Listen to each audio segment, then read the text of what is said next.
It's over, folks. At 52 years old, life has kicked my ass.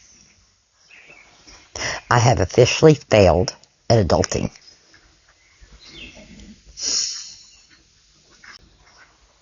You guys haven't seen anything from me for over a month.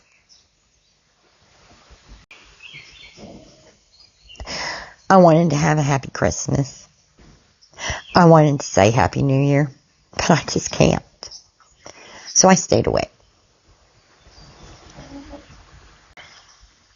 Normally, I like to say, welcome to Cape Bonnie country. I'm Cape Bonnie. Come on in and have a seat. And then I show you my dogs. Or just rattle on about some current event that's going on. Well, let's see. Since the last time I talked to you, Trump has been reelected. Luigi shot the United Healthcare CEO. The war in Ukraine is still going on. And we've had attacks on New Orleans and at Trump Towers in Las Vegas. The economy is crap. People everywhere are suffering. And you can count me as one of those casualties. No, I'm not going to do anything stupid. But yeah, I'm done. 1998 was the best year of my life. I'm 52 years old. 1998 also marked the end of the best half of my life. I did what I was told to do. Did what I was supposed to do. I graduated high school, top of my class. Not the tippy top of my class, but I think we had 108 people graduate in my graduating class, and I think I was number 7. I made a 29 on my ACTs, and they were on a 30-point scale, not a 32-point scale at the time. I scored 98th percentile on the ASVAB. That means I did better on the Armed Forces aptitude tests than 98% of the people who took it. My future was bright. I went to college. I wasn't ready. My high school did not prepare me. And I lacked the self-discipline. I also lacked the self-esteem. And I made some very poor choices. Young people sometimes make poor choices. So I left college. And I went out into the real world. And I got a job. My first job was working at McDonald's for $4.25 an hour. Because that was the federal minimum wage at the time. I moved from one fast food place to another, worked my way up into management, got out of fast food, and ended up in the grocery business. So by 1998, now mind you, I graduated high school in 1990, but by 1998, the minimum wage at the time, I believe, was still $5.35, but I had worked my way up. And I was working for Winn-Dixie. Southeast Regional Grocery Chain. No big deal. I was working for Winn-Dixie. I was a department head. And I was making $9.50 an hour. That's at a time when the federal minimum wage was $5.35 an hour. I was killing it. I had enough money that I was able to find a small house, a starter home. It was built in 1978, so at the time it was 20 years old. Needed a little work. And it was a starter home. Just a small house. It was built by a company called Jim Walters Homes. And in the 1970s, they made their money by selling people the house plans and the materials. Then they would send out builders to build the house until you ran out of money. Once you ran out of money, it was your responsibility to put the finishing touches on. So, and this builder was not known for building the best houses.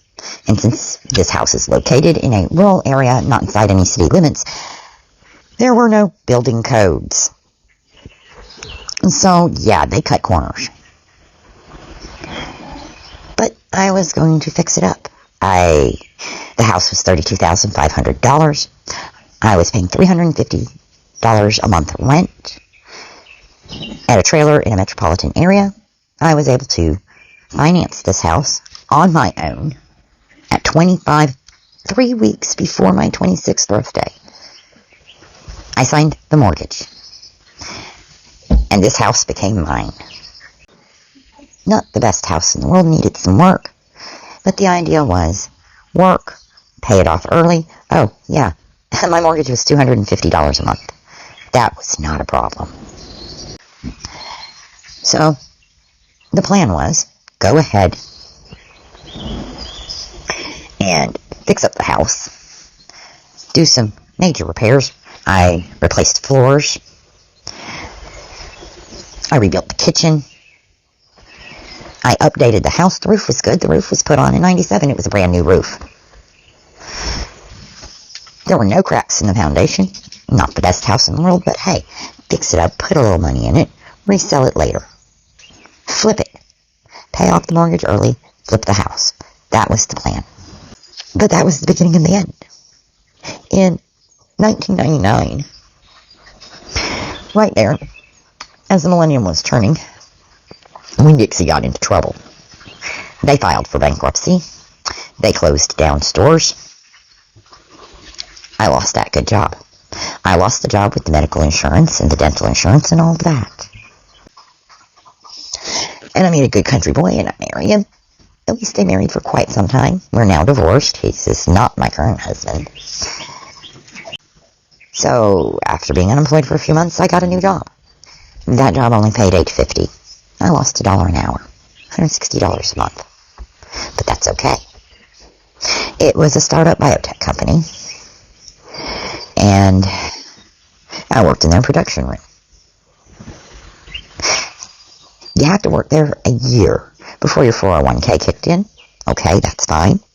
They had medical insurance. They had dental insurance. Everything was fine. I'm going to be okay.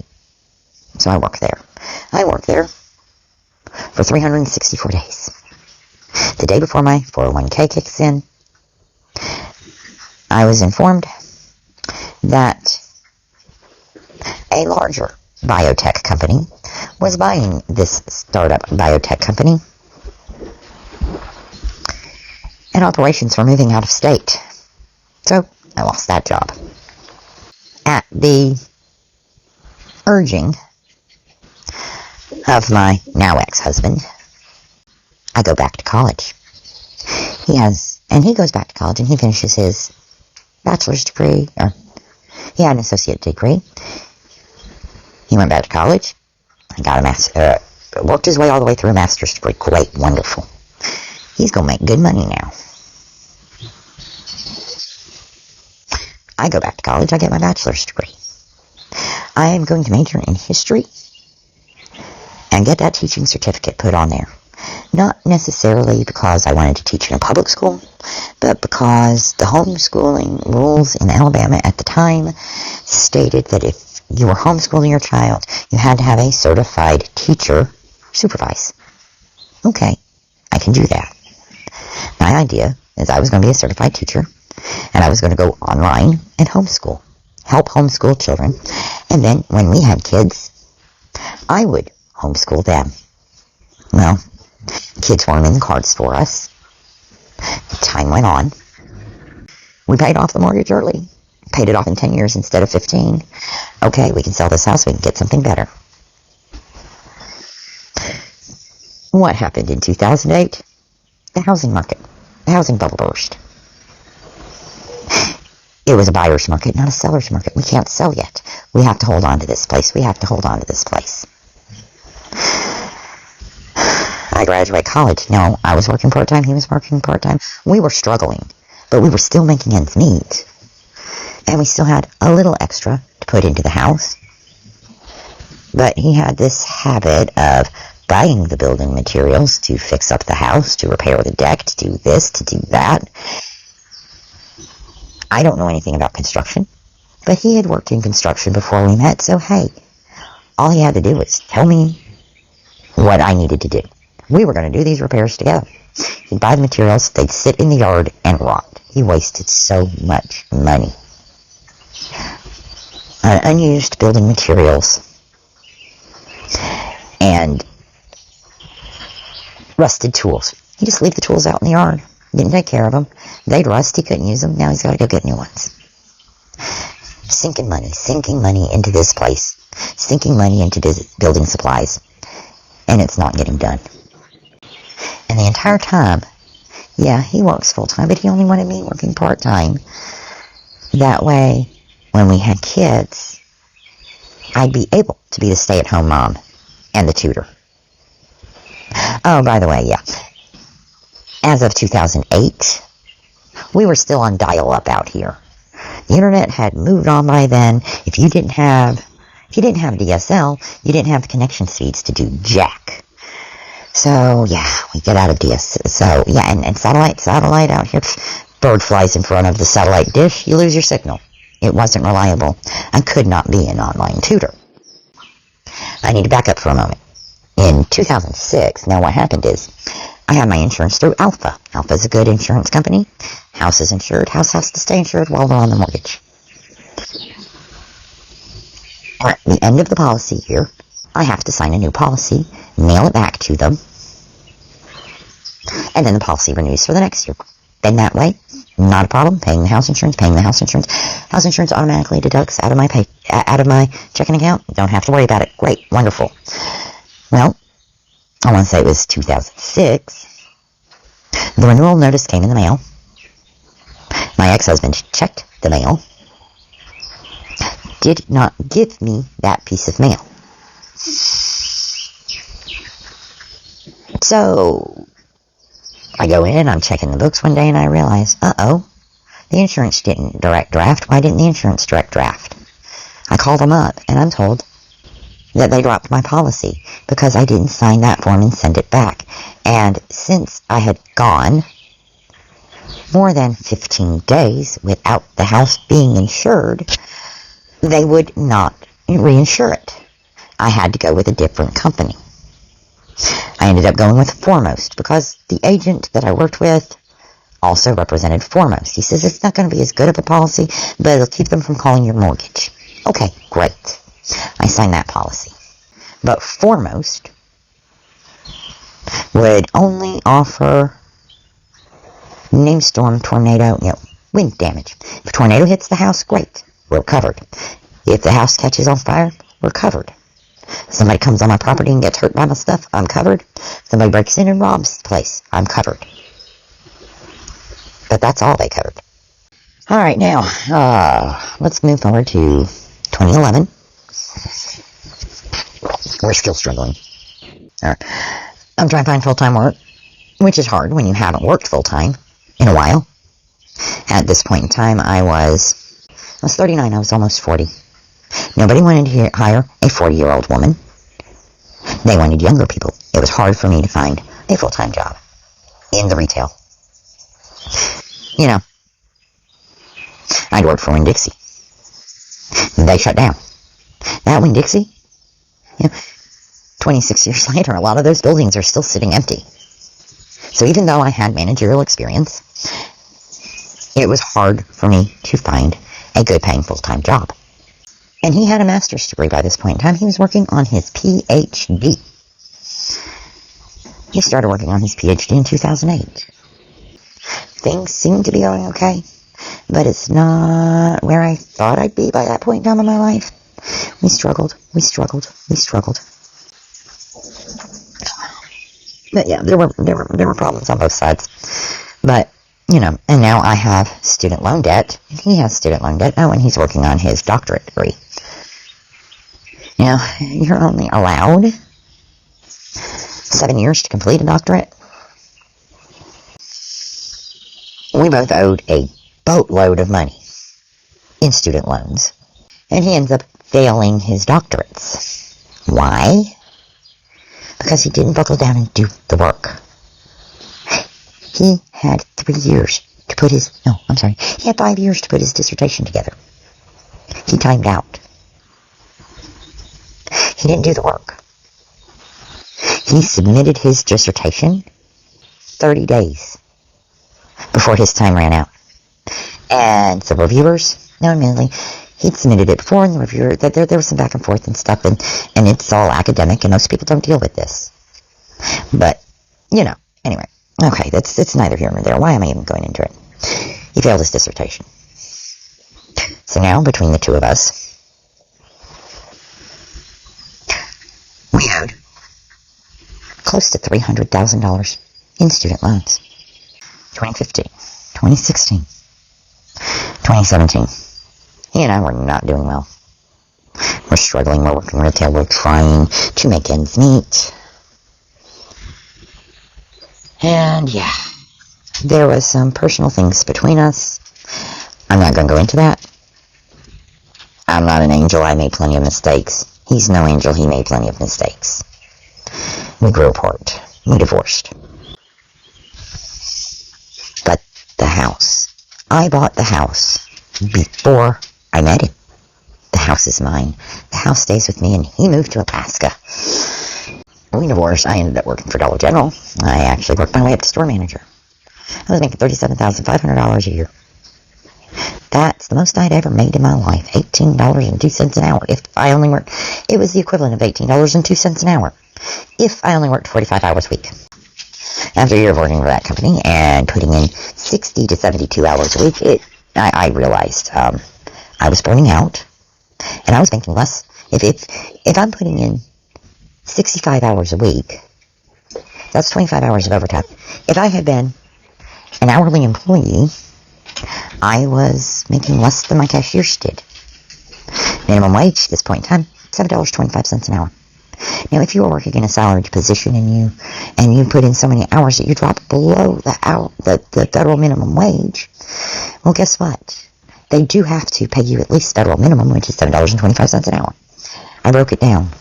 The number of hours that I was putting in, I was making $7.52 an hour. It wasn't worth it. It wasn't worth the stress on my body. It wasn't worth the stress on me. And it was completely unfair to my dogs. I mean, poor Thrude. I was gone from home. I would get up at 5 o'clock in the morning,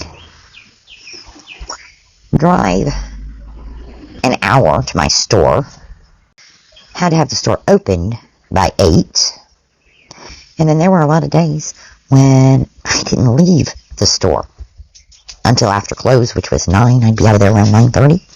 I was gone from the house for 15, 16 hours a day. Anywhere on an average day, I would be gone from the house 12 to 16 hours. My poor dog. Poor Thrude. I love her to death. Hush, Rojo. Poor Thrude. She was left alone. Well, I had another puppy at the time. And she had company. But those two dogs, they either had to be in the house alone for 16 hours, which that's not going to happen, or they had to spend the time I was at work living in a 10 by 10 dog pen. That's no life for them. It's no life for me. I had to give up that job. I got hired on at Walmart. Life's going good. I'm finally back in a job with decent health care coverage. I'm making the most I've ever made in my life. I was making $15.80 an hour, limited overtime at certain points of the year. But still, it was steady job, reasonable hours. I was doing okay. But this is the point in time where that house insurance matters. I'll be right back. Rojo needs to go potty. So while the dogs are going potty, and Miss Samir's still right here because I can only put 2 of them out at a time on the tethers at this location. Anyway, while they're going potty, we'll continue. And this is where the house insurance comes back in. So around about 2015, I noticed a crack in the foundation of the house. Not a big deal. And I had renegotiated the contract with Foremost. It now covered earthquakes, but not flooding. Great. Wonderful. I got more coverage. This is a good thing, right? So I noticed a small crack in my foundation. I talked to my insurance agent. We talked to Foremost. I get estimates on having the repairs done. And Foremost says it's a maintenance issue and they're not going to cover it. I have to fix it myself. Now, you've seen the lake where Rojo likes to walk around the lake behind the house. It belongs to the neighbor. That water used to be crystal clear, and around about 2015 we noticed it wasn't clear anymore. It was muddy. Time passes. The cracks get worse. 2019, by this point in time I'd already met my current husband, I'd already met Doc, and we're talking about getting married. He's moving in here because I own the house, and that's a good thing. More cracks start appearing. The lake stays mud. We figured it out. The lake is a sinkhole. It is fed by 3 underground streams. Well, 2 joined together to form the lake, and then there's an outlet. So there's 3 underground streams running across it. What happens? Over time erosion, the lake collapsed. The lake is now 10 feet deeper in the middle than it used to be. But the lake collapsed. The bottom of the lake collapsed. The earth shifted. Everything sunk. This house is slowly sliding down the hillside. Earthquakes are covered, right? So I go back through the insurance company again. The claim is denied. The claim is denied. And I'm still struggling to make ends meet. I'm working for Walmart. I'm making decent money. But I'm struggling to make ends meet. The claim is denied. They deny the claim because there's no recorded seismic activity proving that the land shifted. There was never a geological study done recording the depth of the lake that has existed since at least 1915, which I think is when the elderly neighbor who died in 2013 told me that house was built. So the lake collapsed, but because there's no recorded seismic activity, and we can't prove that the collapse of the lake caused the damage to my house, they're saying it's not an earthquake. The claim's denied. That brings us to where I am now. In 2020, I was in a car accident. I now have 2 bulging discs in my neck. I cannot do the physical labor jobs that I've always done. Walmart said I couldn't do my job anymore because my job requires reaching overhead and lifting up to 30 pounds. And my orthopedic doctor told me I can't lift more than 10 pounds over my head. Ever. So, yeah. I have not had health insurance since 2020 when the accident occurred. 2021, middle of COVID. Walmart says I can't do my job anymore and they put me on FMLA. And since it's something that my doctors, it's not going to be corrected. My neck's not bad enough to require surgery, but it's bad enough that I cannot fulfill the essential duties of my job.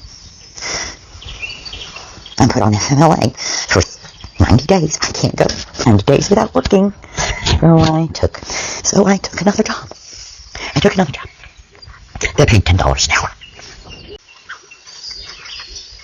And of course, it was a commercial truck that hit me. So of course I got to call one of those lawyers and sue. Still trying to figure out how we're going to fix the foundation on the house. The lawsuit settles. And I mean, I could have gone to court with it, but if I'd gone to court with it, it would have been another 3 years. 2 to 3 years before we would have actually had a trial date. Because, the insurance company, they don't want to pay. They didn't want to pay. They would have talked to my ex. They would have talked to my 3rd grade teacher. If they could find her, they would have found any excuse to discredit me as a witness. Any reason to try and discredit my claim. Because that's what insurance companies do. Anyway, so we settled it. We settled it for about half as much as my lawyer said the case was worth. And then, the attorneys have to take their fees. And the expert witnesses, the forensic accountant, and all of these other, and the mediator, everybody has to get paid. And my medical bills. I had financed my medical bills because I couldn't afford them at the time, even though I was working at Walmart. If I had used my health insurance that I had at the time to pay those medical bills, the initial medical bills, well, guess what happens? When you get a payout, your insurance carrier that paid those medical bills now want those bills back plus interest. So I financed those medical bills. Well, by the time everybody took their cut, I received enough money to live for 1 year and invest in some equipment to try to open a home business. So my husband and I tried leather and metalworking because I enjoy leather crafts. I've done leather crafting for a while as a kind of hobby business. We were going to make that full time, and he was going to forge knives, and I was going to make sheaths for them, and it was going to be wonderful. We couldn't find a market. We didn't have the discretionary income to invest in the marketing. I'm not internet savvy enough to know how to market this stuff. And we couldn't hire all of these professionals. We were on a strict budget. We had $10,000 to pull that off. I started the grooming business, Kate's Country Critters. Business did not pick up as fast as I would. We're running out of money. Still couldn't afford to fix the house. September, we're having plumbing problems. Toilets not wanting to flush right, and the drains are slow. So we have a septic company come out, dig it up. Guess what? The house is shifting. The septic tank has collapsed. This house is no longer safe for human habitation. There are now cracks in the roof because the house is slipping. I have black mold on my walls. I have to, no matter how many times we go up there to try to find the leak and plug it, it won't stop. The septic tank has collapsed. The main waste pipe is broken. So I have sewage pretty much goes straight out in my yard. And we're out of money. And I can't work the jobs that I used to work. YouTube is not a source of income at this point. And the grooming business isn't paying enough. And my husband, bless his heart, Doc can't find a job. Doc is significantly younger than I am. He still has a strong back, but he can't find a job. In the last year, he has applied for 876 jobs, and for whatever reason, no one will hire him. Could it be DEI? No one wants to hire straight white males? Maybe, maybe not, I don't know. He's only out of 876 job applications. He has gotten 3 interviews. We can't afford to move anywhere. And in order to fix this house, and I still have a huge student loan debt, so my credit's shot. I can't refinance the house. I can't get a loan at terms that I can afford. In order to fix this house now, new septic tank is a minimum of $8,000. Shoring up the foundation, another $15K. New roof, at current rates, $7K. It would take more money than my settlement was to fix this entire house, to bring it back up to code and make it livable. We can't afford to stay here. There is black mold in this house making me sick. There is raw sewage going off in my backyard. It's not safe to stay here. So here I am, at 52 years old. I have to move back in with my mother. I'm trying so hard to stay positive, but I feel like an utter failure. And in one way, it's good. My mother's 81 years old. She's not going to be around much longer. You know? I think my grandfather was 89 when he passed. His father was 92. I don't have that much longer with her. So it's good that I'm moving in with her. And I'll be right over the grooming space. I'll be right there. But I can't help but feel that I have failed. I have failed as a human. I have failed at being an adult because I am 52 years old and I can't take care of my own young self. I haven't been to a doctor since 2020. It is 2025. I haven't been to a doctor in 5 years because I can't afford it. I can't afford to get sick. Obamacare is a joke. That government health care is a joke. It is not affordable. When you're living paycheck to paycheck and barely even make ends meet, you can't afford to have $75 a week cut out of your paycheck for what your employers offer. And the cheapest I can find on healthcare.gov to get the same level of insurance that I had when I worked for Walmart through healthcare.gov would cost us $700 a month.